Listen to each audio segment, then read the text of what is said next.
പ്രിയപ്പെട്ടവരെ, മുജീബാണ്. ഞായറാഴ്ചയാണ്, അതിരാവിലെയാണ്. പതിവ് ഞായറാഴ്ചകളിലേതുപോലെ കൊല്ലം നഗരത്തിൻ്റെ തെരുവോരങ്ങളിൽ നമ്മൾ വിതരണം ചെയ്യാറുള്ള ഭക്ഷണം തയ്യാറാക്കാനുള്ള ഒരുക്കങ്ങൾ തുടങ്ങുകയാണ്.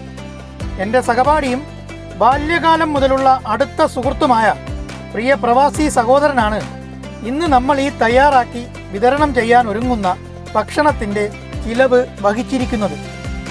അരി വെക്കാനുള്ള വെള്ളം അടുപ്പത്തിട്ട് കഴിഞ്ഞാൽ തൊട്ടടുത്ത അടുപ്പിൽ മീൻ കറി തയ്യാറാക്കാൻ തുടങ്ങും. നെയ്മീൻ ചൂര മുളകിട്ട കറിയാണ് ഇന്ന് പ്രധാന കറിയായി തയ്യാറാക്കുന്നത്. ചോറിനും മീൻ കറിക്കും പുറമെ ചെറിയ അയലമീൻ വറുത്തതും തോരനും പുളിശ്ശേരിയും അച്ചാറുമാണ് ഇന്നത്തെ നമ്മുടെ വിഭവങ്ങൾ.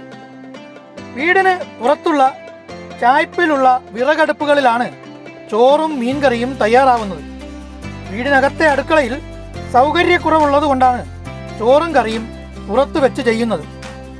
മറ്റു വിഭവങ്ങളൊക്കെ വീടിനകത്ത് ഗ്യാസ് സ്റ്റൗവിൽ തന്നെ പാചകം ചെയ്യുന്നു.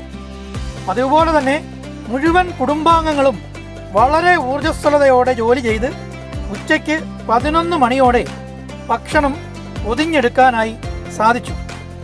ഇന്ന് എന്നോടൊപ്പം റയാനാണ് ഭക്ഷണ വിതരണത്തിനായി കൊല്ലം നഗരത്തിലേക്ക് വരുന്നത്. നമ്മൾ ഈ വാഹനത്തിലേക്ക് കയറ്റുന്ന ഭക്ഷണം കൊല്ലം നഗരത്തിൽ വിതരണം ചെയ്യുന്നത് മറ്റൊരു വീഡിയോയിലൂടെ അവതരിപ്പിക്കാം. എല്ലാ പ്രിയപ്പെട്ടവർക്കും സ്നേഹാദരങ്ങളോടെ നന്ദി.